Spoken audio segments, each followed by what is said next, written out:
हाँ जी, welcome welcome welcome. कैसे हो? राधे राधे बेटा, Radhe Radhe Soumitra. Good afternoon, good afternoon, good afternoon. Reply कीजिए गाइस, क्या ऑडियो वीडियो क्लियर है, हाँ या ना? फिर स्टार्ट करते हैं आज अपने कंपनी एक्ट के राइटिंग क्वेश्चंस, राइटिंग प्रैक्टिस वाले पार्ट को।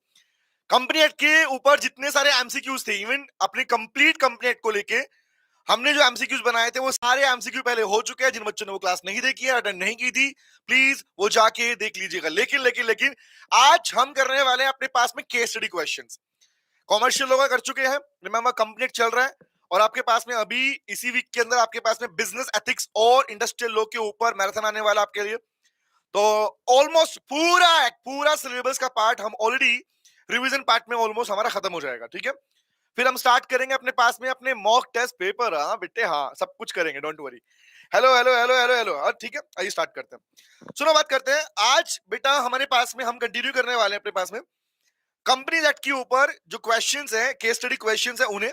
हालांकि अब यहाँ पर एक क्वेश्चन मेरे बच्चों की तरफ से आया था कि सर एग्जाम में स्ट्रेट क्वेश्चंस आते हैं, उनमें क्या करेंगे। Let me show you something. देखो ध्यान से, ये तुम्हारा पेपर है बेटा, ये तुम्हारा पेपर है, रिमेंबर इंस्टीट्यूट का पेपर है, डाउनलोड किया था मैंने। तो आई थिंक दिसंबर 24-23 का पेपर है शायद। अब सुना बात ध्यान से, यहाँ पर आपके पास में जो 15 एमसीक्यू आए उसको तो आप अपने इजीली कर लोगे, ठीक है, हम ऑलरेडी प्रैक्टिस कर चुके हैं। अब एक बात समझो कि स्टेट क्वेश्चन आया तो उसका आंसर कैसे लिखोगे, ये भी सुन लो ताकि ये तुम्हारा डाउट भी था तुम्हारी साइड से।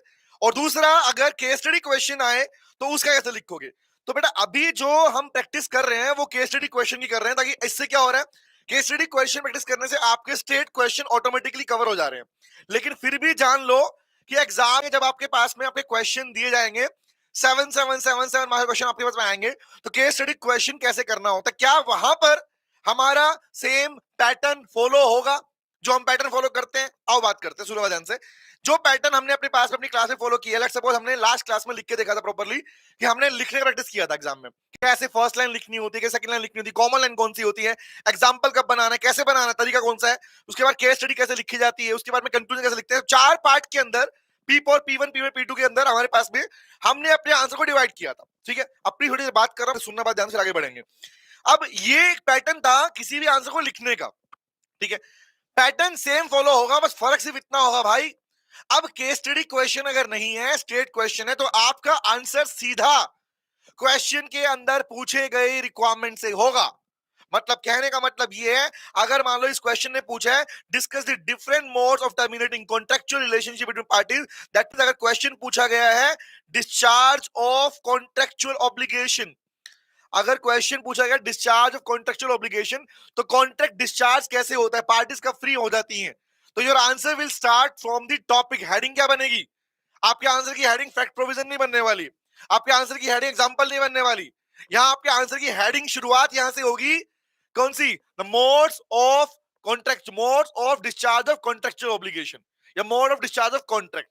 आपकी हेडिंग बनेगी and you start your pointers. आप नीचे स्टार्ट कर दोगे पॉइंटर को कि on the performance, death, insolvency, वो पूरा स्टार्ट कर दोगे। नंबर 1, ठीक है। हरे कृष्ण बेटा, हरे कृष्ण, जय जगन्नाथ बेटा, सुनो ध्यान से। नंबर 2, क्वेश्चन नंबर 2 देखना, एग्जांपल नंबर 2 समझना। स्टेट क्वेश्चन पूछा गया discuss the circumstances when an agent is personally liable for contract entered into by him on behalf of principal. तो आपकी क्वेश्चन की रिक्वायरमेंट क्या है कि वो सर्कमस्टेंसेस बताओ, कंडीशन बताओ जहां पर एजेंट लायबल होगा। तो इन शॉर्ट कहने का मतलब क्या है, हम यहाँ हेडिंग भी ये बनाएंगे कि कौन से सर्कमस्टेंसेस या situation where agent will be held liable, और नीचे स्टार्ट हो जाएगा हमारा टॉपिक कौन सा एजेंसी में कि एजेंट कब कब लायबल होता है। तो एक बात सिंपल समझो यार, जितने भी सारे केस स्टडी, जितने भी सारे स्टेट क्वेश्चन है, स्टेट क्वेश्चन में दिक्कत नहीं आएगी तुम लोगों को। और इवन खुद चेक कर लो, जो नोट्स आपको दिए हैं, जो क्लास की बुक आपको मिली है, वो डिट्टो वैसा लिखना है यार। मतलब आप खुद चेक करना, जो नोट्स मैंने आपको दिए हैं, जो आपके लिए बनाए हैं, वो उसमें जितना भी एडिशनल फालतू कंटेंट था सब हटा दिया। आई एम सेइंग फालतू कंटेंट इज कि जितना एग्जाम में लिख के आना, जितना उसके अंदर प्रोविजंस हैं, उन्हें सेग्रीगेट करके नोट्स बनाए हैं और उतने ही पॉइंट्स के हिसाब से बनाया कि 7 नंबर में पूरा लिख सको। तो ये बेस्ट पैटर्न हमारे पास में है कि आपको कुछ नहीं करना, जो आपने पढ़ा है, जो आपको अपने क्लियर क्लैरिटी ली है, सिर्फ वही प्रोविजन वहां मेंशन करना है एंड दैट्स इट। ये स्टेट क्वेश्चन का पैटर्न है। अब मैं बात कर रहा हूं कि ये सारे पढ़ो, सारे क्वेश्चन देख लो ध्यान से, जितने क्वेश्चन देख लो। एलएलपी के कौन से, एलएलपी कब वाउंड अप होती है, प्रोविजन लिखा हुआ है, हेडिंग बनेगी wound up of LLP, remember that's the case बन जाएगा हमारे पास में। सेम कैविट एम्प्टर क्या होता है, तो हेडिंग बनेगी कैविट एम्प्टर क्या होता है, एन एक्सेप्शन लिख के आ जाओगे। तो स्टेट क्वेश्चन में आपको कोई P1 P2 P3 P4 के चक्कर में नहीं पढ़ना, आपको सिंपली जो आंसर हम लोगों ने लिखा था वहां पर सीधा स्टार्ट कर दोगे आंसर को, बस सीधा स्टार्ट हो जाएगा।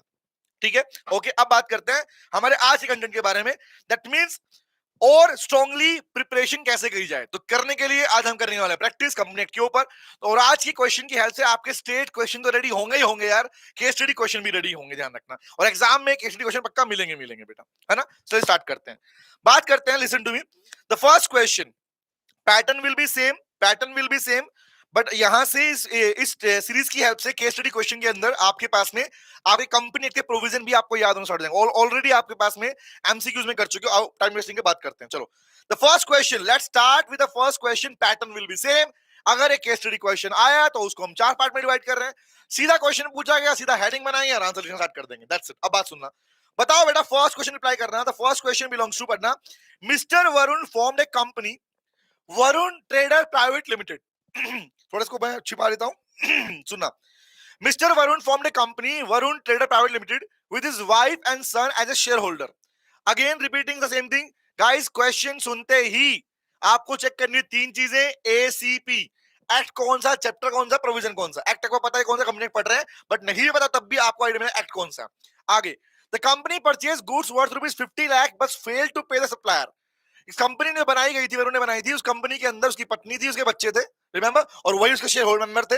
वरुण ने क्या किया था, कंपनी ने 50 लाख रुपए का, listen to me guys, word लिखा हुआ कंपनी, वरुण ने नहीं किया, कंपनी ने परचेज किया, 50 लाख रुपए का सामान लिया और सप्लायर को पेमेंट देने फेल हो गया।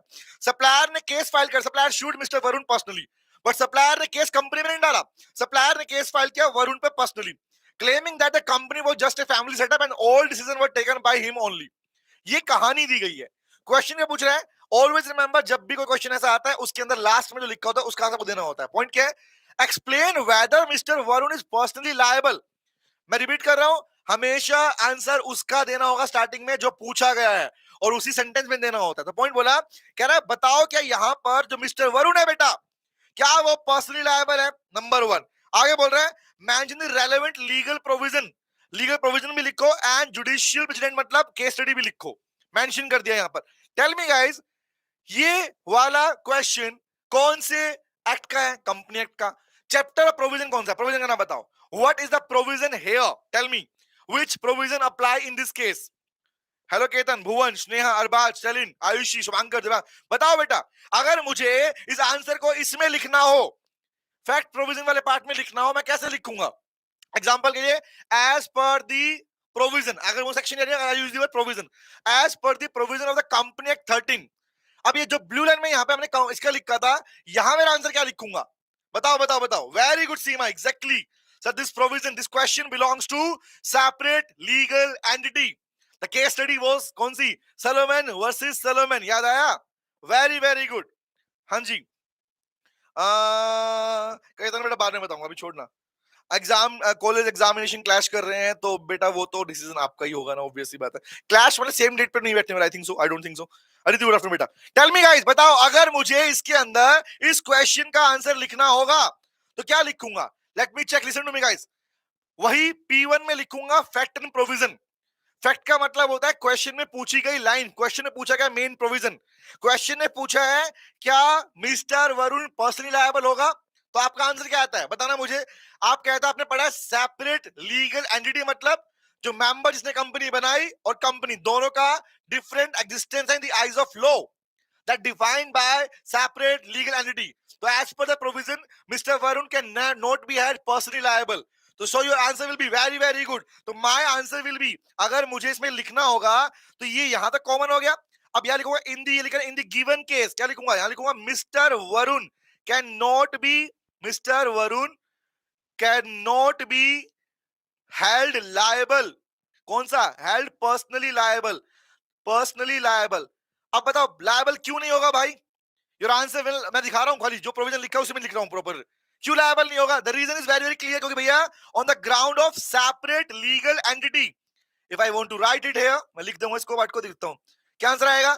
मैं सेम जो पैटर्न हमने पहले लिखा था उसी में लिख के दिखा रहा हूं तुम्हें, देखो। फर्स्ट लाइन कॉमन रखेंगे, कौन सी, कंपेयर की लाइन है, आगे का लिखूंगा बताना मुझसे।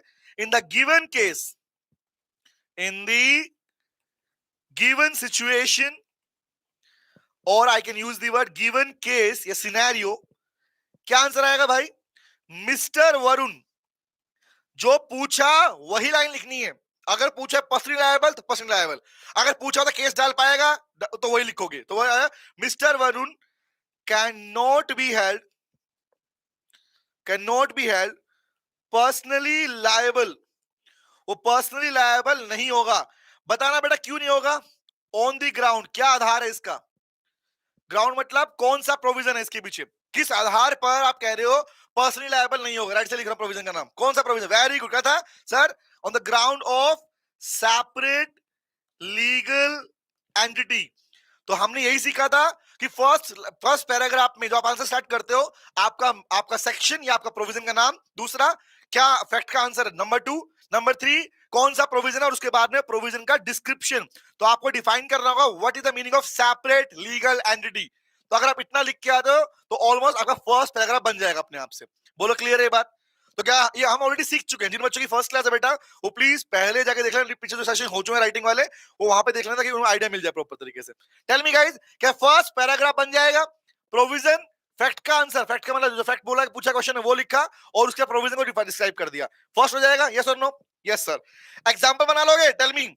हेडिंग नंबर 2, P2 क्या बनेगा? NSAR। अगर मान लो इस क्वेश्चन के अंदर मैं इस क्वेश्चन में नाम बदल दूं, वरुण नाम बदल दूं, वाइफ का नाम बदल दूं, टेल मी गाइस, तो क्या ये नाम बदलने से नेम चेंज अमाउंट चेंज आता है? NSAR, name story amount result same. अगर वो बना दूं तो क्या बन जाएगा? New example will form. Let me show you something guys. मैंने आपको हर क्वेश्चन के हिंट दिया है ताकि तुम्हें क्लैरिटी रहे, जो क्वेश्चन तुम करोगे तुम्हें प्रैक्टिस तुम्हारी होती रहे। क्या है बताना मुझे? कंपनी एक्ट की डेफिनेशन के हिसाब से आपने पढ़ा है separate legal entities of provision. तो यहां पे चेक करना, जो हेडिंग में जो मेन आंसर क्या था, यहां लिखा कंक्लूजन का पॉइंट पढ़ना, mister Varun is not personally liable unless there is proven fraud और misuse of corporate form. That means the first fact का आंसर यहां लिखा। और पढ़ लो लीगल प्रोविजन क्या बोलता है। A company is considered separately an entity distinct from its member. The concept was established in the landmark case Salomon versus Salomon। बताना मुझे, जैसे मैं एग्जांपल लिखूंगा इसके अंदर, जैसे एग्जांपल लिखूंगा, कौन सा लिखूंगा? वरुण का नाम था, I will change the name Nitin Bhardwaj, मैं लिख दूंगा उसका नाम, ठीक है? टेल मी गाइस, एग्जांपल के बाद में क्या इस क्वेश्चन में मैं केस स्टडी लिख सकता हूं? कौन सी है? याद है? Salomon versus Salomon. मैं पहले बोल चुका हूं, केस लो लिख के आओ तब जब याद हो।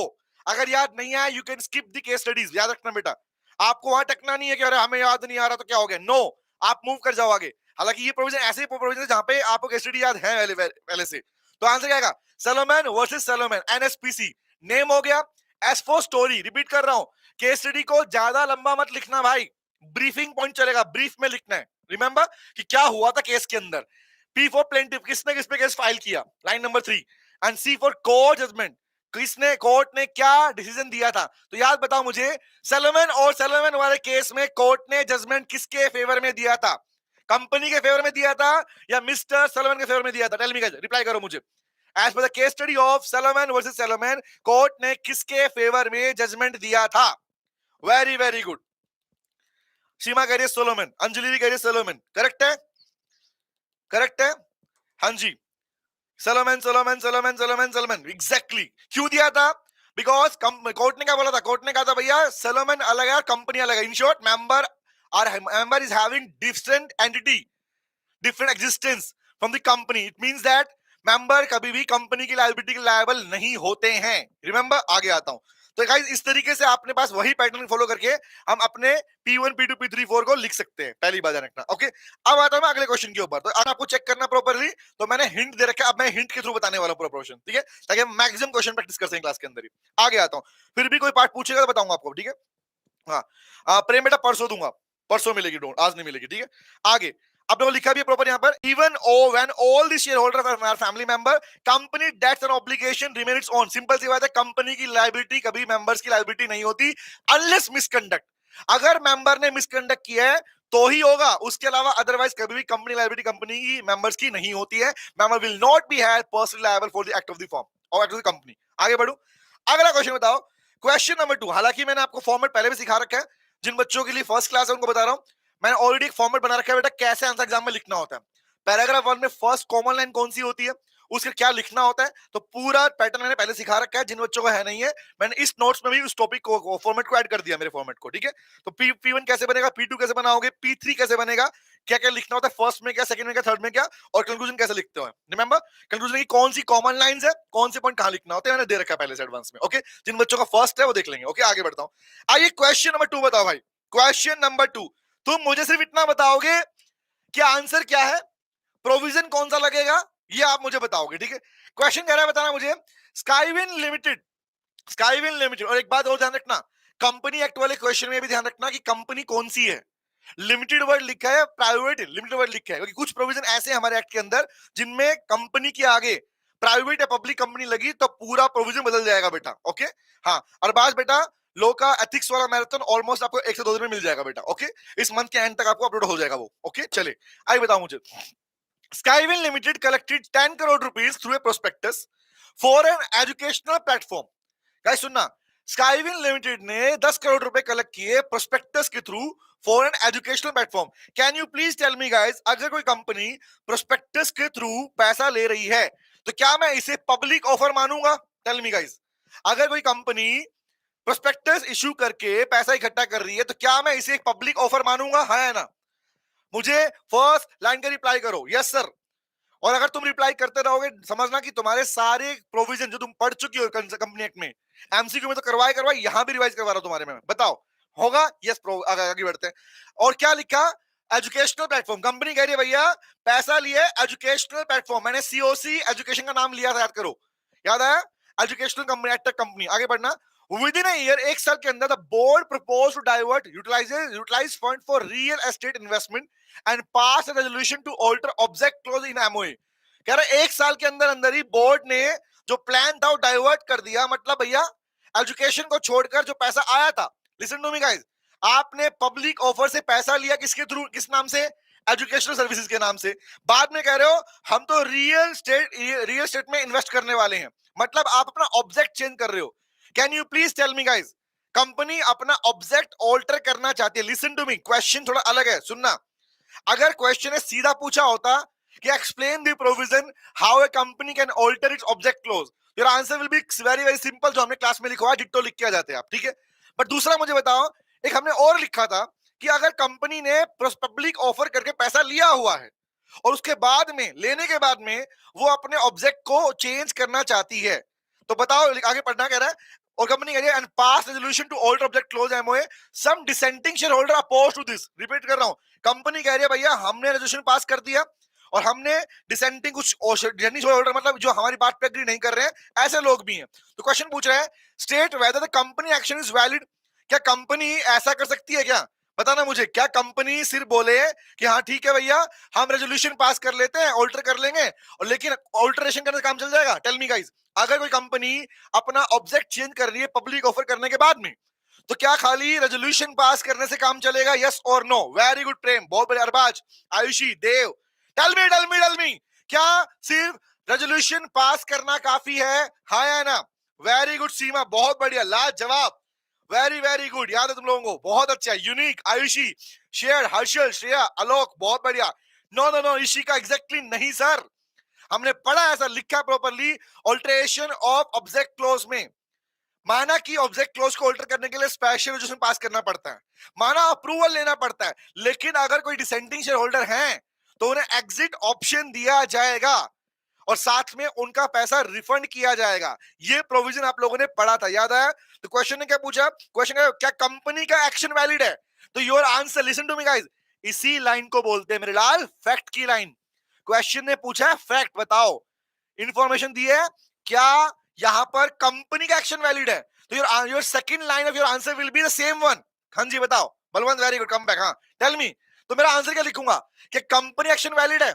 टेल मी, वेरी गुड, नहीं नहीं नहीं नहीं नहीं नहीं नहीं नहीं नहीं। आगे पूछा है लीगल प्रोविजन बताओ और प्रोसीजर की रिक्वायरमेंट बताओ, तो क्या लिख के आओगे इस क्वेश्चन के अंदर? अगर क्वेश्चन ऑल्टरेशन के ऊपर क्या लिख के आओगे, लेट मी शो यू, हमने क्लास में पूरा किया है, दोबारा रिपीट कर रहा हूं, मैंने हिंट दिया यहाँ पे आपको आंसर के अंदर ताकि आपको याद रहे कौन सा प्रोविजन लिखना है। तो प्रोविजन का नाम है सेक्शन नंबर 13 में लिख के आओगे, that belongs to alteration of MOA. आगे कह रहा है लीगल रीजनिंग क्या है पढ़ना, कह रहा है if company has raised funds from the public and any part remain unutilised, ये हमने लिखा था। तो तीन बात पढ़ी थी हमने, ऑब्जेक्ट क्लोज चेंज होता है कब, पहला करते हैं ऑल्टरेशन होगा पहला, स्पेशल रेजोल्यूशन पास करना पड़ता है, नंबर 1, ये रिक्वायरमेंट नंबर 1 थी, याद आया। नंबर 2, आपको 2 न्यूज़पेपर में पब्लिश करना पड़ता है, which means public notice, one is English another is vernacular language newspaper. तीसरा, एग्जिट ऑप्शन देना पड़ेगा डिसेंडिंग होल्डर्स को और उनका फंड रिफंड करना पड़ेगा, याद आया। एक बात बताओ, अगर कंपनी पैसा रिफंड नहीं करती है तो क्या इसे कॉन्ट्रावेंशन ऑफ प्रोविजन कहा जाएगा और क्या ऑब्जेक्ट क्लोज ऑल्टर हो पाएगा, बताना मुझे।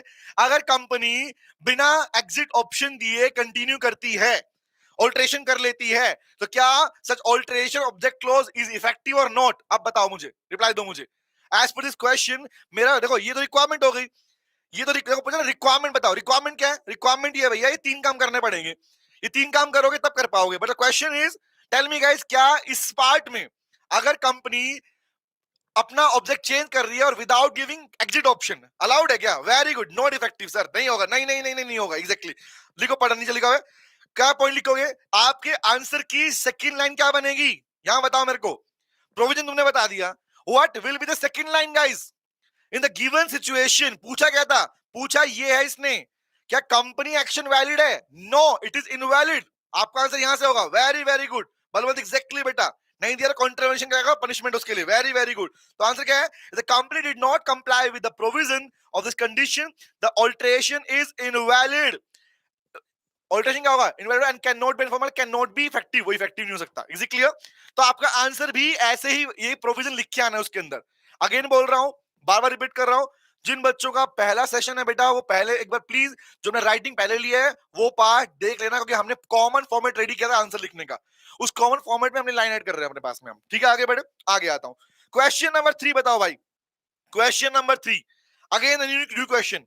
Mister Rohit started Rohit enterprise OPC, नाम क्या क्या लिख दिया ओपीसी। आप जानते हो कि ओपीसी कंपनी का आगे नाम लिखा होता है, ओपीसी वन कंपनी लिखा होता है, लिखा पढ़ना। मिस्टर रोहित ने स्टार्ट किया रोहित एंटरप्राइजेस ओपीसी है, 1% कंपनी है। आई कह रहा है आफ्टर 2 इयर्स, 2 साल के बाद। अरबाज कह रहा लाइक एंड शेयर, भैया ये तो नलायक, ये कुछ नहीं करते, नहीं नहीं बेटा, इनकी प्रॉपर्टी मेरे नाम हो जाएगी, मुझे पता है ना। अगर इन्होंने लाइक का बटन दबा दिया, अगर उन्होंने कुछ कह दिया, तो बेटा सिंपल सी बात है, इनकी इनको लगता है कि जायदाद मेरे नाम पे हो जाएगी, लो बाबा खींच लेंगे हमारी जायदाद। हाँ, नलायक है, प्यार नहीं है इनको बेटा। सुनो तो क्या हुआ, ओपीसी जो थी उसको बनाया, आगे बढ़ना। आफ्टर 2 ईयर, 2 साल के बाद, please I am recalling your concept again.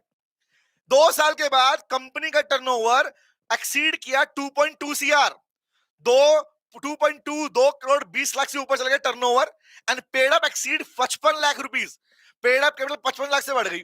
कह रहा ही कंटिन्यूड ऑपरेटिंग एन ओपीसी। पहले तो मुझे एक बात बताओ, अगर ओपीसी का टर्नओवर 2 करोड़ से ऊपर और 50 लाख पेड अप से ऊपर चला जाए, तो क्या वो ओपीसी अब ओपीसी के रूप में काम कर सकती है क्या? रिप्लाई करो मुझे। बलवंत बहुत बढ़िया बेटा। हाँ सर, अभी तो हम नेम पर 1 रुपए भी नहीं है, बलवंत नलायक, तो नलायक लगता है मुझे, हाँ और नहीं तो। बताओ मुझे, नहीं नहीं नहीं नहीं नहीं, सीमा कहीं कन्वर्ट कर दो। टेल मी गाइस, क्या किसी 1% कंपनी का टर्नओवर 2 करोड़ से ऊपर और 50 लाख पेड अप से ऊपर हो जाए, very good Raja, ceases to be compulsory, उसे कंपल्सरी करना पड़ेगा, एग्जैक्टली। तो what will be your answer?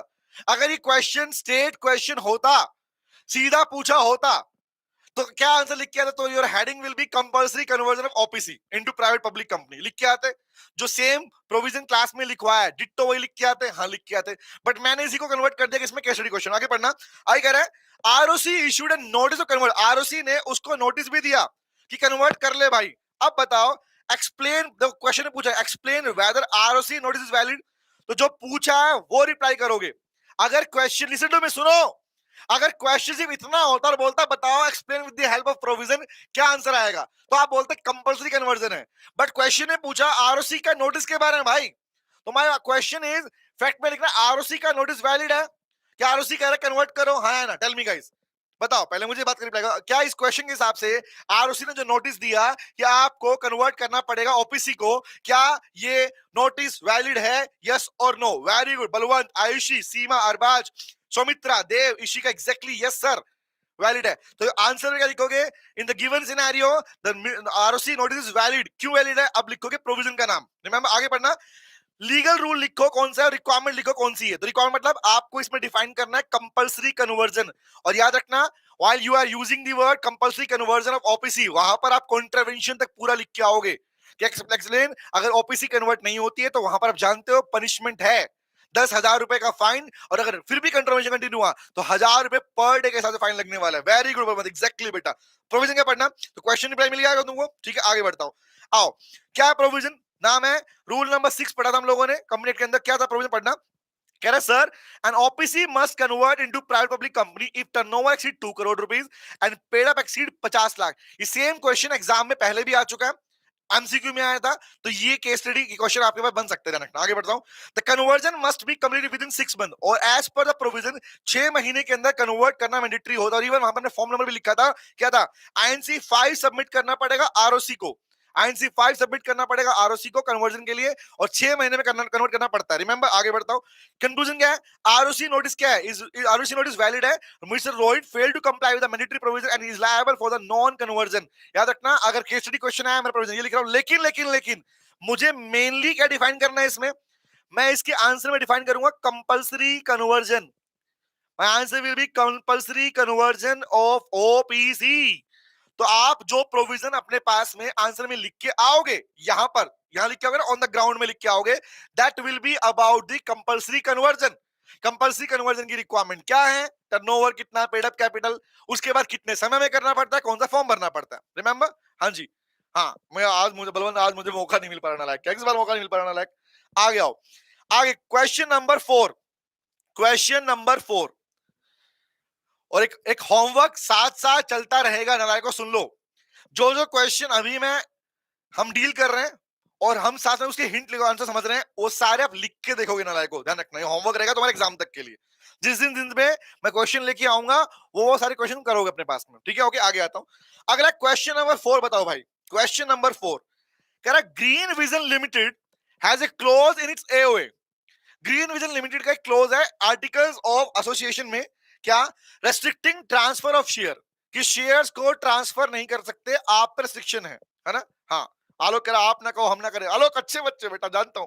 आगे, one member miss Neha transferred share to an outsider without informing the company. एक बात बताओ यार, पूछता हूं लोगों से, हमने एक प्रोविजन पढ़ा था ट्रांसफर ऑफ शेयर, तो पढ़ा था पब्लिक कंपनी के केस में transfer of share is free, share are freely transferable, there is no restriction, remember. But in case of private company there is restriction और ट्रांसफरिंग द शेयर। अब यहां कह रहा है मिस नेहा जो एक मेंबर थी प्राइवेट इस कंपनी की, उसने अपने शेयर ट्रांसफर कर दिए, शेयर ट्रांसफर कर दिए। टेल मी गाइस, तो अगर रेस्ट्रिक्शन क्लॉज लिखा हुआ है तो नहीं कर सकते, प्राइवेट कंपनी में रेस्ट्रिक्शन होती है, रिमेंबर। ओके, पहले अपने मेंबर से पूछो, उन्होंने लिया तो बाहर बेच पाओगे। आगे आगे आता हूं। The company refuse to register transfer, company ने इस बेसिस के ऊपर ट्रांसफर को रजिस्टर करने से मना कर दिया। Explain why the company justified in refusal, कि कंपनी अपना जो रिफ्यूजल कर रही है जस्टिफाइड है। आप जानते हैं अगर आर्टिकल्स ऑफ एसोसिएशन ऑथोराइज नहीं करता, रिपीट कर रहा हूं, चाहे कंपनी पब्लिक क्यों ना भाई, अगर आर्टिकल्स ऑफ एसोसिएशन में रेस्ट्रिक्शन लिखी हुई है, आप पढ़ते भी हो, the acts override by MN AOA, अगर एओए या एमओए के अंदर कुछ रेस्ट्रिक्शन डाल दी गई हैं तो उन्हें फॉलो करना मैंडेटरी है। तो पॉइंट है यहां पर आपके ट्रांसफर को रजिस्टर करने से मना कर दिया गया। बोलो कि कंपनी का जो रिफ्यूजल है जस्टिफाई है, रेफर करो कंपनी का प्रोविजन, तो पढ़ने का आंसर आएगा। वेरी गुड, एग्जैक्टली सीमा, बहुत बढ़िया। प्रोविजन का नाम क्या है, सेक्शन नंबर 2 जो हेडिंग इसकी हमारे पास में, अब पढ़ना प्राइवेट कंपनी। यहां पे लिसन टू मी गाइस, अगर ये केस सिर्फ पब्लिक कंपनी का होता, ठीक है, तो हम बोलते हैं फ्रीली ट्रांसफरेबल है, बट उसमें भी ध्यान रखना अगर आर्टिकल्स में रिस्ट्रिक्शन लगा दी गई हैं तो वहां पे क्लोज अप्लाई होगा। लेकिन अगर मैं बोलूं इस क्वेश्चन को हम चेंज करते हैं प्राइवेट लिमिटेड, तो बताओ मुझे, now answer will be green vision private limited के कोई मेंबर शेयर ट्रांसफर करना चाहता है, याद करो प्राइवेट कंपनी में मेंबर्स तभी अपने शेयर आउटसाइडर को बेच सकते हैं। क्या पढ़ा था, जब कंपनी के बाकी मेंबर उसके शेयर खरीदने से मना कर दें। घर में नहीं खरीदोगे तो बाहर बेच सकते हो, अदरवाइज बाहर बेचना अलाउड नहीं होता। Very very good, and this is called the restriction of transferring of share in article association, the one restriction.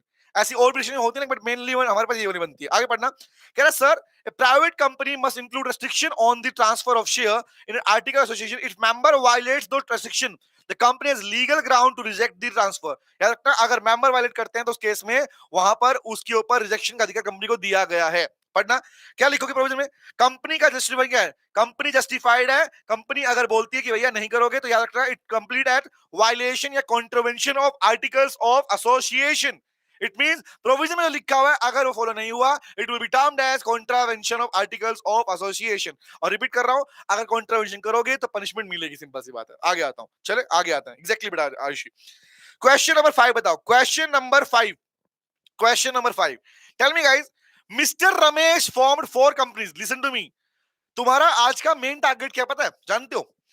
Target है क्वेश्चन पढ़ने के बाद में क्या तुम आंसर के प्रोविजन को जज कर पा रहे हो और क्या प्रोविजन समझ के तुम उसका आंसर दे पा रहे हो, ये चेक कर लो खाली आज ध्यान से। इस टारगेट में होगी, अगर मैं पूरा लिखूंगा इस पार्ट को तो होपफुली एक दो क्वेश्चन लिख पाएंगे, लिख भी नहीं पाएंगे हम लोग, ठीक है? इसलिए मैंने प्रॉपर फॉर्मेट पहले सिखा दिया लिखने का तरीका आपको, उसी में एडजस्ट करने वाले हैं प्रोविजंस को। My question is from you, अगर एग्जाम में क्वेश्चन आएगा, रैंडम क्वेश्चंस आएंगे, तो क्या आप आंसर दे पाओगे? वो कॉन्फिडेंस कहां से आएगा? कॉन्फिडेंस यहां से आएगा बेटा। इसलिए चेक करो कि क्वेश्चन का प्रोविजन तुम याद आ पा रहा है, क्या याद आ रहा है तुमको प्रोविजन, और क्या आंसर क्या आएगा, ये समझ तुम्हारी रिक्वायरमेंट है। आगे बात करते हैं। बोला क्वेश्चन 5 कह रहा है mister Ramesh found 4 companies to receive dividend income from which, पढ़ना, मिस्टर रमेश ने 4 कंपनी बनाई to receive dividend income which was then passed back to him as loan. याद करो, क्या ऐसा कुछ पार्ट तुमने कहीं पढ़ा? एक व्यक्ति ने कंपनियां बनाई, 4 कंपनियां बनाई और वहां से अपनी इनकम को डाल दिया और डिविडेंड को उन्हीं कंपनी से प्रिटेंडेड लोन के रूप में ले लिया। आगे पढ़ना, this company had no business activity and work created solely to reduce the tax liability. ये कंपनी इसलिए बनाई गई थी कि बस सिर्फ और सिर्फ सिंपल सी बात है, कोई काम नहीं हो रहा, there is no operational activities, but बोल रहा है और बनाई इसलिए थी कि टैक्स लायबिलिटी कम हो सके। ऑन स्क्रूटिनी क्या बोला था, income department revoke the doctrine of lifting corporate well. इस बेसिस के ऊपर क्या IT CIT income tax department ने क्या किया, लिफ्टिंग और कॉर्पोरेट वेल के लिए कोर्ट को बोला भाई कि इसकी कंपनी की जो कंपनी 4 कंपनी खुली है इनकी कॉर्पोरेट को लिफ्ट करो। अब क्वेश्चन बोल रहा है explain whether action taken by the tax authorities was justified. क्या अगर कोई कंपनीज है क्या उनकी कॉर्पोरेट को लिफ्ट किया जा सकता है? Option number 1, support your answer with relevant case law and statutory provision. Tell me guys, क्या ये तुमने पढ़ा हुआ है? मुझे रिप्लाई करो पहले इस बात का कि क्वेश्चन कौन से प्रोविजन से बिलोंग करता है, कौन सा केस स्टडी तुम इसे पढ़ के आओ। वेरी वेरी गुड, लाजवाब sir. Lifting of corporate veil, lifting of corporate veil, exactly tax evasion, tax की चोरी करने के पर्पज से, याद आ गया, very very good, to reduce tax liability. Case का नाम क्या था? केस था Dinshaw Maneckji Petit versus CIT, Dinshaw Maneckji Petit versus CIT, exactly, सबका जवाब एकदम सही है बेटा। अब मुझे बताओ, माय आंसर विल बी, अगर केस स्टडी क्वेश्चन होता तो I will formulate this format. क्या फॉर्मेट है? फर्स्ट लाइन लिखता, द सेकंड विल बी, पूछा क्या था, जस्टिफाइड है, तो लाइन लिखा, जस्टिफाइड है नहीं है, जस्टिफाइड है। उसके बाद लिखता प्रोविजन का नाम क्या था, लिफ्टिंग ऑफ कॉर्पोरेट वेल, कौन सा प्रोविजन? टैक्स इवेजन वाला पार्ट। यहां क्या लिखता, I can make an example from the question, remember NSAR, name change कर दूंगा क्वेश्चन के अंदर, स्टोरी बदल दूंगा, वहां पे नाम कुछ भी लिखा हो बदल दूंगा चेंज करके, and finally I will have my answer example. ठीक है, ये हम सीख चुके हैं पहले। यहां क्या लिखोगे बताना, which case study I will define in P3, कौन सा केस स्टडी था? Dinshaw Maneckji Petit versus CIT, and finally the conclusion. That means क्या लिखना होता है इसमें? 3 बातें लिखनी होती है कि भैया केस में क्या हुआ था, क्वेश्चन के अंदर रिक्वायरमेंट क्या थी, और फाइनली ये जजमेंट आया, दैट्स इट। और याद रखना, हमेशा रखना, हमेशा कंक्लूजन कभी भी ज्यादा लंबा मत लिखना, मैंने पहले बोल दिया 4 to 5 लाइन से ऊपर नहीं जाना चाहिए बेटा। ओके, आगे आते हैं। यस, हाँ जी, 60 सेकंड रिवीजन। अरे हर बात स्टार्ट डालने वाला बेटा, स्टार्ट होने वाला है। ओके, कल से डाल दूंगा। ओके, आओ आगे, क्वेश्चन नंबर, आगे आता हूं, देखो पढ़ भी लो इसको। प्रोविजन का नाम क्या है? Judicial interpretation under the doctrine of lifting corporate veil. Legal reasoning का पढ़ना, when a company is formed only to evade taxes for fraudulent purposes the court में डिसरिगार्ड दिस सेपरेट पर्सनैलिटी। बात बताओ यार, अगर कभी भी कॉर्पोरेट वेल लिफ्ट होगी तो जो मेंबर उसके अंदर इन्वॉल्व होंगे, क्या उनकी लायबिलिटी पर्सनल होगी, हाँ या ना? Tell me guys, personal liability होती है नहीं होती है? अगर कॉर्पोरेट वेल लिफ्ट होती है तो मेंबर की मेंबर की पर्सनल प्रॉपर्टी को लॉस के लिए यूज किया जा सकता, नहीं जा सकता? Very good. हाँ जी, हाँ मैंने बोला 120, 120, हाँ नलायक राजा। Yes sir, yes sir, yes sir, yes sir. हाँ फेस्टिवल है बेटा 11-17 वाला, एग्जैक्टली। अरे वाह, बहुत अच्छे, सबने कहा हाँ सर। तो ऑब्वियस रखना, इन ऐसा नहीं कि ये 2 पॉइंट ये लिख के, नो, जो प्रोविजन आपने स्पेसिफिकली पढ़ा है that is called lifting of corporate veil के अंदर we have studied the case study and that name is Dinshaw मैनेजमेंट सीआईटी। वहां पढ़ा भी था आपने, कंपनी बनाई गई है आप ही इसके लिए कि भैया आप कंपनी के बनाने का पर्पस क्या है? टैक्स की चोरी कर, टैक्स का रिडक्शन, अपने डाउन कर, टैक्स का जो पेमेंट है वो आपका रिडक्शन करने के लिए। तो लोग क्या कहते हैं, the well can be lift in the case, इसके वेल हो सकती है, और मिस्टर रमेश जो है वो पर्सनली लायबल होगा। एन आंसर ऑफ पर्सनल मतलब भैया उसकी पर्सनल प्रॉपर्टी को किसी भी लॉस के लिए यूज किया जा सकता है। एग्जैक्टली आगे आते हैं। ओ सही है सर, आगे क्वेश्चन नंबर 6। क्वेश्चन नंबर 6 बताओ, क्वेश्चन नंबर 6 बताओ। Delta Tech Limited pass resolution to shift registered office from Gujarat to Maharashtra. सुनना, एक कंपनी है डेल्टा टेक लिमिटेड, वो अपने रजिस्टर्ड ऑफिस को शिफ्ट करना चाहती है गुजरात से महाराष्ट्र के अंदर। अब मुझे बताओ, क्या ये इंट्रास्टेट है इंटरस्टेट है? पहला क्वेश्चन, फर्स्ट क्वेश्चन, क्या ये इंटरस्टेट या इंट्रास्टेट? एक स्टेट के अंदर ही कहानी है, ये these are two different state. Sir दो डिफरेंट स्टेट्स हैं, तो इसे बोलेंगे one state to other state, one state to other state. और आपने पढ़ा है बेटा कि अगर रजिस्टर्ड ऑफिस चेंज करना है तो याद करो, ऑल्टरेशन ऑफ एमओए के अंदर alteration of registered office close याद है, तो पढ़ा था हमने, एसआर पास करना पड़ेगा, अप्रूवल ऑफ सीजी की रिक्वायरमेंट लगती है, रिमेंबर। और उसके बाद में हमने इसमें एडिशनल प्रोविजन पढ़ा था हमारे पास में कि आपको पहले अप्रूवल लेना पड़ेगा, रिमेंबर, एप्लीकेशन करना पड़ेगा, रिमेंबर, और 60 दिन में पास ऑन करेगा सीजी। और बात करते हैं, वेरी गुड पढ़ना। और क्या किया, and filed form with ROC, और इसके लिए कंपनी ने आरओसी आंटी को फाइल सबमिट किया। और आज ने क्वेश्चन आया मेरे पास में, एक बच्चे ने मुझे लिखा, वो बड़ा अच्छा लगा। उसने बोला सर कि इतना एडिक्शन हो गया लोगों को पढ़ते पढ़ते, उसने अपने आंसर में हर जगह आरओसी आंटी लिखा हुआ था, जो हम क्लास में पढ़े आरओसी आंटी, प्रैक्टिकली ना लाइक को। अब बात सुनो, तो वही बताया कि आरओसी आंटी को फॉर्म सबमिट किया, कह रहा however it did not obtain approval of CG. Question कह रहा है भैया रजिस्टर्ड ऑफिस चेंज तो कर रहे हो बट सीजी से अप्रूवल नहीं ले रहे। कह रहा आरओसी रिफ्यूज, और इस बेसिस के ऊपर आरओसी ने मना कर दिया कि मैं तुम्हारा नया एड्रेस को रजिस्टर नहीं करूंगी, मतलब ROC denied to register the new address of the company. अब बताओ क्या आरओसी का रिफ्यूजल वैलिड है नहीं है? कोई रिप्लाई करो मुझे, क्या तुम्हारे हिसाब से अगर किसी कंपनी ने आरओसी को बता तो दिया लेकिन सेंट्रल गवर्नमेंट से अप्रूवल नहीं लिया, हाँ, नशा उतना करो लो का जितना पेपर में चल जाए, बलवन नलायक। हाँ बताओ बताओ बताओ। नहीं बड़ा लिटरली मेरे पास में स्क्रीनशॉट है, उसने लिखा हुआ है कि we should inform the ROC entity within 30 days. तो entity is a word which is common in every answer. Very good, बहुत अच्छा स्नेहा, लाजवाब बेटा, एग्जैक्टली आरओसी से लेना है। लेकिन आरओसी ने बलवंत याद करो 3 बातें दी, आरओसी का रिफ्यूजल वैलिड है नहीं है? वैलिड है भाई, बिकॉज आरओसी से ही नहीं बताना, खाली सेंट्रल गवर्नमेंट का अप्रूवल लेना मैंडेटरी है, याद आया? सेंट्रल गवर्नमेंट का अप्रूवल लेना रिक्वायरमेंट है, rule number 30 of the companies rules act 14, याद आया? Yes very good, with a very good Seema, without approval of CG यहां पर वैलिड नहीं होगा। एग्जैक्टली तो पढ़ लो क्या आंसर है, पढ़ लो प्रोविजन क्या कहता है। कह रहा है सेक्शन नंबर 13(4) कहता है पढ़ना, to change the office one state to other state special resolution must be pass. SR की रिक्वायरमेंट, फर्स्ट रिक्वायरमेंट क्या है, तो फर्स्ट रिक्वायरमेंट एसआर पास करना पड़ेगा। सेकंड रिक्वायरमेंट थी भैया अप्रूवल लेना पड़ेगा सीजी का, याद है? और अप्रूवल लेने के लिए पूरा प्रोसीजर है। और listen to me guys, in your 7 marks answer you can define, you can brief your provision of rule number 30 कि कैसे एप्लीकेशन देना पड़ता है, सीजी कैसे 60 डेज के अंदर आपके एप्लीकेशन को डिस्पर्स करती है, याद है? मतलब डिस्पोज ऑफ करती है। डिस्पोज ऑफ का मतलब था रिजेक्ट और कंटिन्यू, रिजेक्ट और अप्रूव कर सकती है, रिमेंबर? क्या और क्या था, और आपके जितने लोग हैं उनके लिए आपने क्या उनसे कंसेंट लिया। Very good, consent of all director and creditor, exactly बेटा, बहुत बढ़िया, लाजवाब। अब तुम चेक करो ना लाइक को, जो प्रॉपर क्लास में लिखवाया था, जो प्रॉपर क्लास में तुम्हें alteration of registered office close लिखवाया था, अब तुम चेक करो क्या वो इस 7 नंबर के आंसर के लिए पूरा वैलिड है? टेल मी गाइस, अगर मुझसे सिर्फ इतना पूछा होता ऑल्टरेशन ऑफ रजिस्टर्ड क्लोज एक स्टेट से सेकंड स्टेट में, तो क्या मैं अगर वो पूरा लिख के आता दैट इज इनफ और नॉट? क्या वो इनफ है? अब तुम खुद चेक कर लो, हर एक चीज हमने इस अकॉर्डिंग लिखी है क्लास में, और इस अकॉर्डिंग हमने नोट्स में डाली है, जो एग्जैक्टली हमारे आंसर में एक्यूरेटली बैठती है।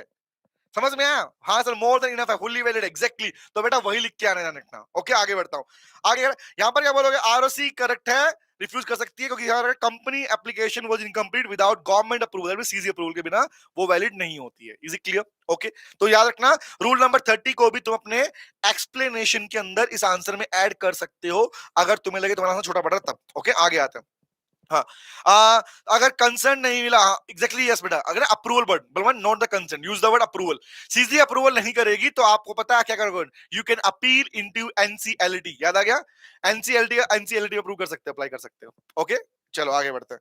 क्वेश्चन नंबर 7, क्वेश्चन नंबर 7 बताओ, question number 7, mister Hardeep formed a company precision system limited which entered into a contract with A firm.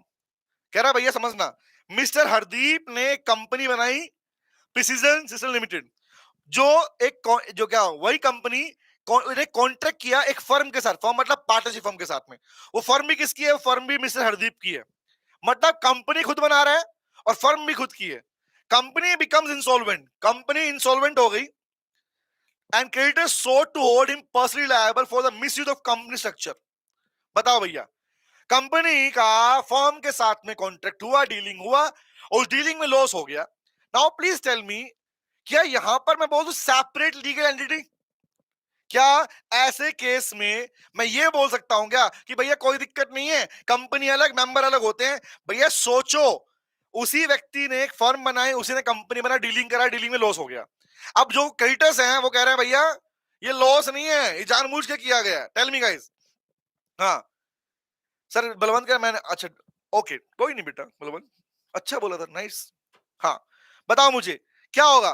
कह रहा है भैया whether corporate veil can be lift, क्या इस कहानी में कॉर्पोरेट वेल लिफ्ट होगी? यार मुझे बात बताओ पहले तो मुझे, क्या यहाँ पर वो पर्सनली लायबल है, हाँ या ना? एक व्यक्ति जिसने कंपनी बनाई और एक व्यक्ति जिसने फर्म भी बनाई, रिमेंबर, दोनों की डीलिंग हुई और डीलिंग में क्या हुआ, लॉस हो गया। टेल मी गाइस, बताओ बताओ बताओ, हाँ या ना, हाँ या ना? वेरी गुड, लिफ्ट करो लिफ्ट करो लिफ्ट करो, थोड़ी सी तो लिफ्ट करा दे, हाँ लिफ्ट करा दे। क्या आंसर है पढ़ना, क्या लिखोगे? The case belongs to lifting of corporate veil. कब बेटा पढ़ना, कह रहा when a company is used to default circumvent the legal duties. कोई कंपनी अगर अपनी ड्यूटीज को डिफॉल्ट करने पर बनाई जा रही है तो court can pierce the corporate veil. और याद रखो केस स्टडी क्या था, the Gilford courts company versus horn.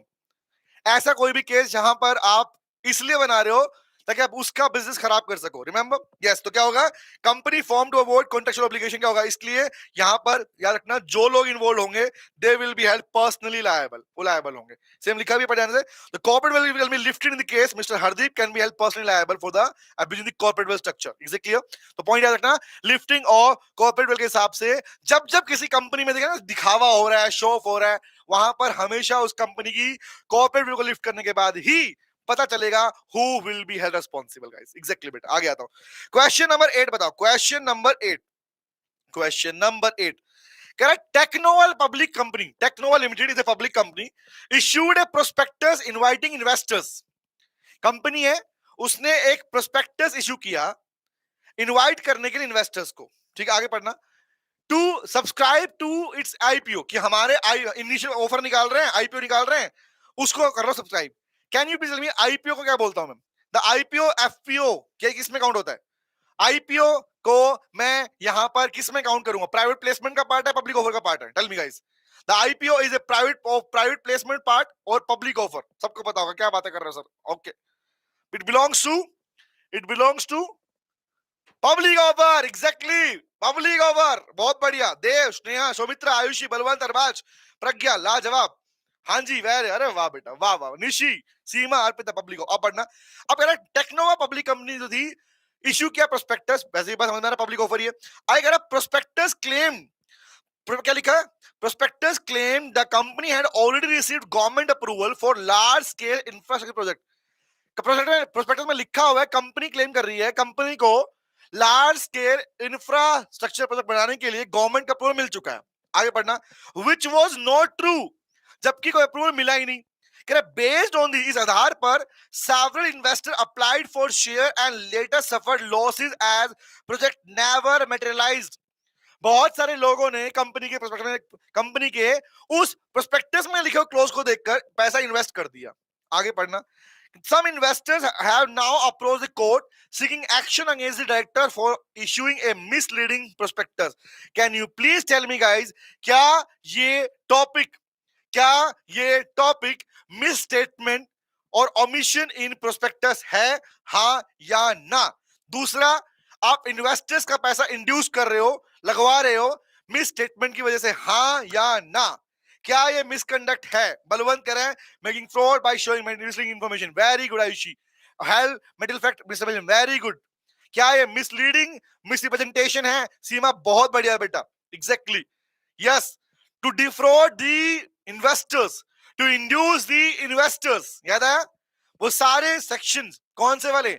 Miss statement in prospectus, very very good. तो बताओ क्या लिख के आऊंगा इसके अंदर क्वेश्चन में? तो क्या लिखो? सेक्शन नंबर 34, 35 एंड 36 तीनों आएंगे, ध्यान रखना। 34, 35, 36, 36 तीनों आएंगे। और इवन याद रखना section 4, 47 will also be there. इस वाले प्रोविजन में जहां फ्रॉड करने के पर्पस था, you can also right section 447 that is punishment for fraud. आप वो भी आंसर में लिख सकते हो बेटा, वेरी गुड। हाँ जी, यस, गिल्टी होने पे मिलेगा, एग्जैक्टली बहुत बढ़िया बेटा बलवंत, यस शाबाश। अब बताओ पढ़ना, कह रहा पढ़ना भैया लो। कह रहा a misstatement in prospectus can attract criminal liability, और as you know guys the criminal liability is stated under section 447 which defines 10 साल तक की जेल आपको हो सकती है और 3 गुना तक फाइन आपको लग सकता है। रिमेंबर, आगे पढ़ना। 34 एंड सिविल में कितना है? 35। सिविल में क्या था भैया? जितना लॉस किया उतना वापस करना पड़ेगा। रिमेंबर, आगे बढ़ता हूं। Anyone authorising a false misleading information is liable to compensate the affected investor and may face punishment और फाउंड गिल्टी ऑफ फ्रॉड।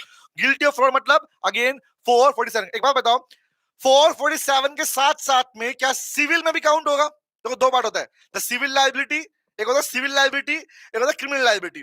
तो सिविल लाइबिलिटी क्या होती है भाई?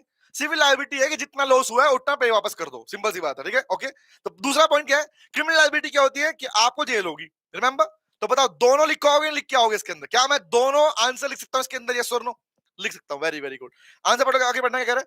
कह रहा है sir director of technology limited are liable for misstatement under the act. Investors are entitled to compensation, criminal prosecution may also be initiated for misleading the public. As you know guys, misstatement अगर हुआ है punishment तो मिलेगी, माफी नहीं है, okay. बहुत हो सकता है, एग्जैक्टली आयुषी। आगे बढ़ो, question number 9। Question number 9, ACE Biotech Limited issued a prospectus for raising 200 crore rupees to set up a vaccine research unit. ACE Biotech company है, सुनना, इज ए कंपनी, पढ़ना, is a company, ACE Biotech Limited, उसने issue किया prospectus, मतलब public offer की बात कर रहा है। 200 करोड़ रेज करना चाह रहा है, किस लिए? एक वैक्सीन रिसर्च यूनिट बनानी है उसको। आगे पढ़ना। लेटर, बाद में board decided to divert 120 crore rupees to launch a chain of health care clinics. 200 crore रुपए लिए थे वैक्सीन रिसर्च यूनिट के नाम से, बाद में कंपनी कह रही है 200 में से 120 करोड़ रुपए हम हेल्थ केयर क्लिनिक खोलने में लगाएंगे। Company passed a board resolution but did not take any approval of shareholder or inform the public. Some shareholder opposed the move, calling it illegal. Tell me guys, what do you prefer? What do you prefer? Prospectus में जो लिखा हुआ था आप बाद में उसे बदलने की बात कर रहे हो, क्या ये अलाउड है? हाँ है ना? क्या ये अलाउड है? बोलो बोलो बोलो कि हम तो जी कोई दिक्कत नहीं है। लिसन टू मी, अब ये मत बोलना कि यहाँ पे ऑब्जेक्ट चेंज हो रहा है, नो। है मेडिकल पार्ट के अंदर ही, vaccine research and health care part, दोनों पार्ट हेल्थ केयर से जुड़े हुए हैं। बस तुम सिर्फ अपने प्रोस्पेक्टस में लिखी हुई चीजों को में वेरिएशन करना, बदलाव करना चाह रहे हो। तो नॉर्मली आपने पढ़ा कि भैया variation in general clauses prospectus में वेरिएशन पॉसिबल नहीं है, बट आपने एक्सेप्शन पढ़ी हुई है, कब कर सकते हो, याद आई बात है? Very good Siddharth Saumitra, exactly बेटा। आओ पढ़ते हैं, क्या बोला? सेक्शन नंबर 27 डिफाइन करता है, as you know the chapter name is 20 section of prospectus, नाम लिखा है as 27, वेरी गुड, बहुत बढ़िया बेटा। क्या है बोला? पहली बात सुन लो भाईजान से। फर्स्ट बात तो ये है भैया कि any variation in terms of the contract object in prospectus requires special resolution. Listen to me guys, दो प्रोविजन, एक नहीं है। फर्स्ट आप लिख के ये आओगे कि variation in prospectus is not allowed, prospectus allowed नहीं होता, एक्सेप्शन दी हुई है। कब कर पाओगे? अगर आपने फिर भी चेंज करना है तो एसआर पास करना पड़ेगा, नंबर 1। दूसरा, 2 अखबारों में खबर छपवानी पड़ेगी कि हम चेंज करना चाहते हैं। याद रखो, not only 2 newspaper, along with that you should also publish, you should also update the information in your official website of company। याद है? अपनी कंपनी की ऑफिशियल वेबसाइट में भी आपको लिख डालना पड़ेगा किसका? The reason and justification of change. Remember, आगे। और उसके बाद में थर्ड क्या था? थर्ड था कि डिसेंटिंग शेयर होल्डर को एग्जिट ऑप्शन देना पड़ेगा। ये तीनों प्रोविजन जब अप्लाई होंगे तभी आप वेरिएशन कर सकते हो, अदरवाइज जब जानते हो कि प्रोस्पेक्टस के अंदर वेरिएशन नहीं हो सकता। रिपीट कर रहा हूं, प्रोस्पेक्टस में लिखे हुए क्लोज में वेरिएशन पॉसिबल नहीं है। आगे बढ़ू, कह रहा इसलिए बोला सिंपल सी बात, यहाँ पर उसको प्रॉपर डाइवर्जन नहीं कर सकती। यहाँ पे क्या होगा, जब आप variation is void, variation is not allowed.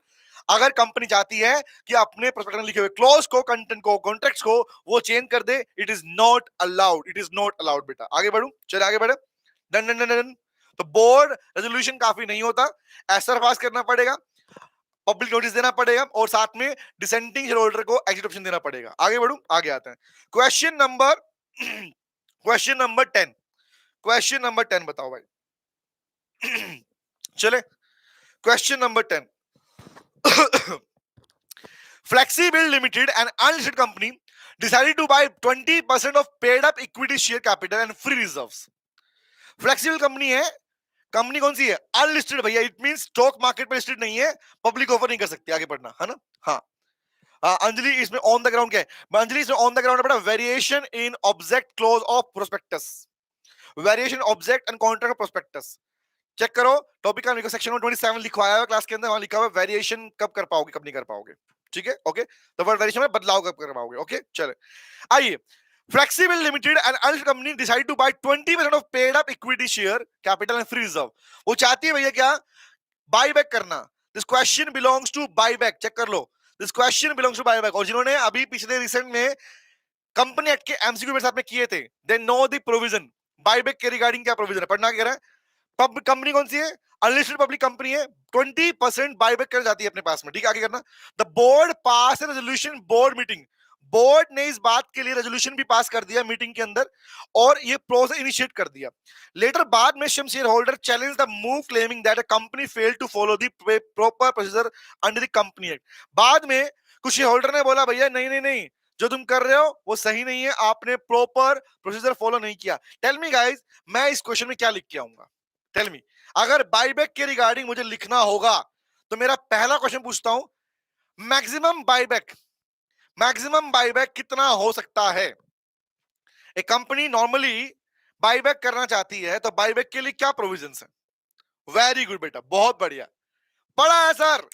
BOD board resolution pass करने के साथ में ओनली अप टू 10%, बट 10% से ऊपर और 25 से नीचे तक अगर पास करना है, very very good, very very good, बहुत अच्छे, ऐसा रिक्वायर्ड है एग्जैक्टली। देख दिखाता हूं, एक बात तो मुझे बताओगे ना रायको, क्या जिस तरीके से अभी क्वेश्चन डील कर रहा हूं ऐसे डील करा दूं, या तुम चाह रहे हो प्रॉपर लिख लिख के बताऊं आंसर सारे। Tell me guys, because that will take more time. क्या ये तरीका ठीक लग रहा है तुमको, जैसे हमने पहले फॉलो किया था, हमने पूरा लिखा था, वही तरीका फॉलो करूं। Tell me guys, which pattern I should follow, tell me from the next class. ये वाला पैटर्न सही है, पहला वाला पैटर्न ठीक था। तो की रीजन है, फर्स्ट पैटर्न में हमने शायद 2 ही क्वेश्चन लिख पाए थे हम लोग, पूरा लिख नहीं पाए थे, और अभी हमने अपने पास में डिस्कशन के अंदर करीबन 10 क्वेश्चन हमारे करने वाले, 10 क्वेश्चन चल रहा है हमारे पास। ये ठीक है, ये ठीक है, ये ठीक है, पहले वाला ठीक था, सीमा कह रही है। बस इतना डिफरेंस है कि फर्स्ट वाले पैटर्न के अंदर हम ज्यादा लिख नहीं पाएंगे बेटा। ठीक है, मैक्सिमम 1 या 2 क्वेश्चन क्लास में लिखवा पाऊंगा पूरा टाइमिंग के अंदर। ओके, हाँ, लाइक लिख के प्रैक्टिस हो जाती है सर, मैं नीचे कह रही। हाँ जी सर, है सर, अभी वाला अच्छा, अभी वाला अच्छा। ठीक है, काम करना, आई चेक द मेजोरिटी। तो जो मेजोरिटी कमेंट में डाल दोगे तुम लोग कि कौन सा पैटर्न फॉलो है, वही पैटर्न मैं नेक्स्ट फॉलो करने वाला हूँ। ठीक है, ओके। हाँ सर के राइटिंग नोट्स है किसी के साथ है बेटा, सबके बच्चों के पास होंगे पास में, है ना। हाँ लिख तो हम भी लेंगे, बलवंत करा। हाँ ओके, तो भैया बता देना, I will check the majority party. Okay, सुनो बताओ, तो आंसर क्या भैया पढ़ना, सेक्शन नंबर 68 क्या था, for buyback exceeding 10% but not more than 20% paid up your reserve, the company must pass A special resolution. 20% की बात की है उसने, तो भैया 20% 10 से तो ऊपर ही है, इसके लिए आपको स्पेशल रेजोल्यूशन पास करना पड़ता है। सिर्फ और सिर्फ बोर्ड रेजोल्यूशन पास करने से काम नहीं चलेगा, आप लिखोगे इस बात को। आगे आते हैं, चलो दूसरा कह रहा है, in general meeting only up to 10% can be approved. अगर आपको करना ही है तो ओनली 10% तक कर सकते हो बोर्ड अप्रूवल के साथ में। ठीक है, आगे पढ़ना। इसलिए मैं बोल रहा है, since the board resolution was pass, the buyback by flexible limited is invalid, नहीं कर सकते। Contravention of section number 68 allowed नहीं है बेटा, अलाउड नहीं है, अलाउड नहीं है, अलाउड नहीं है। Is it clear? और सुन लो, इसमें प्रॉपर हमने जो क्लास में नोट्स में प्रोविजन लिखा है एज इट इज वो लिख के आओगे 7 मार्क्स के अंदर। ठीक है, और एक मैंने सोची आप लोगों के लिए, अगली क्लास के अंदर, नेक्स्ट क्लास के अंदर मैं आपके पास में मिलूंगा आप लोगों को आपके स्ट्रेट क्वेश्चन के साथ में भी, मतलब in short not only case study question, I will pick up the straight question like this. Exam में जैसे आप case study question आते हैं तो मैं एक पूरा क्वेश्चन बैंक लेके आपके साथ मिलूंगा आपके पार्ट में कि एग्जाम में कौन कौन से क्वेश्चन पूछे जाते हैं, उनके आंसर क्या लिखने होते हैं. ओके, तो I will pick that. Okay, मैं वो पिक करने वाला हूँ, मुझे लग रहा है जरा बेटर रहेगा, है ना. हाँ सर, उसमें मजा आएगा. एग्जैक्टली हाँ, ठीक है. Yes sir.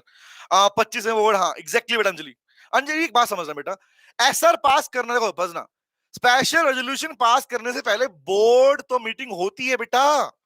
किसी कंपनी में आप रेजोल्यूशन पास करने वाले हो तो बोर्ड मीटिंग तो पहले भी होती है. तो बोर्ड मीटिंग के अंदर वैसे भी रेजोल्यूशन पास ही होता है, समझ आ रहे हो, तभी वो मीटिंग बुलाते दोबारा से. यस हाँ जी. सिद्धार्थ कह रहे कोई बेटा, सिद्धार्थ नोट टिक कर लो, ऊपर मिल जाए, पिन कर लो, ऊपर पिन में है. ओके हाँ ठीक है. Okay, I will complete that. मैं इस पे काम करूंगा, मैं इन क्वेश्चन प्रॉपर आपके पास में लेके आऊंगा and then I will discuss कि क्या क्या लेके आना है उसको आपको. ठीक है. ओके चलिए आगे आता हूं. अगला पार्ट है क्वेश्चन नंबर 11. क्वेश्चन नंबर 11 बताओ मेरे को. Spark retail limited issued equity share with differential voting right. सुनो ध्यान से, एक कंपनी है, नाम क्या है, पब्लिक कंपनी है, उसने इक्विटी शेयर क्या किए, इश्यू किए, डिफरेंशियल वोटिंग राइट वाले. बट आर्टिकल्स में लिखा हुआ did not permit such issue. Company का आर्टिकल्स ऑफ एसोसिएशन उसे डीवीआर वाले शेयर इशू करने की परमिशन नहीं देता. आई कह रहा है the company had also defaulted on term loan of the previous year. Can you please tell me guys, क्या इस लाइन ने पूरी कहानी बदल दी? क्या कोई कंपनी अगर पीछे पैसे में प्रीपेमेंट में डिफॉल्ट करके आई है तो क्या वो डीवीआर वाले शेयर इशू कर सकती है? Tell me guys. बहुत बढ़िया भुवन, एग्जैक्टली. हाँ नारायण, अंजलि बताइए, क्या कोई कंपनी अगर डिफरेंशियल वोटिंग राइट इशू करना चाहती है और पीछे पहले वो डिफॉल्ट करके आ चुकी है, इज इट अलाउड, यस और नो?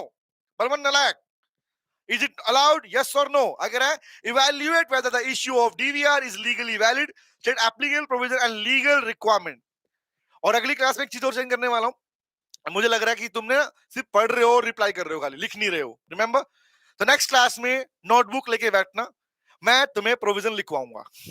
ठीक है, कि एग्जाम में किसी क्वेश्चन में क्या क्या लिख के आना. ठीक है, I will make a heading of that कि ये इसमें ये लिखना है, इसमें ये प्रोविजन लिखना है, लिखवाऊंगा आपको प्रॉपर्ली. ठीक है. Okay, so you will get an idea of that कि किस क्वेश्चन के अंदर क्या आंसर लिख के आना है.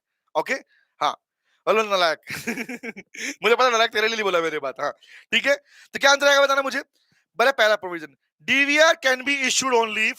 अगर याद है, डीवीआर शेयर तभी इशू सकता है if article of association authorise the issue. Number 1 A authorise करे. दूसरा, कोई डिफॉल्ट नहीं होना चाहिए. डिफॉल्ट मतलब किसी पेमेंट में डिफॉल्ट, किसी भी पेमेंट में, चाहे वो डिपॉजिट की पेमेंट हो, डिबेंचर्स की पेमेंट हो, शेयर की पेमेंट हो, किसी में भी डिफॉल्ट नहीं होना चाहिए. तीसरा उसके बाद शेयर होल्डर अप्रूवल जरूरी है.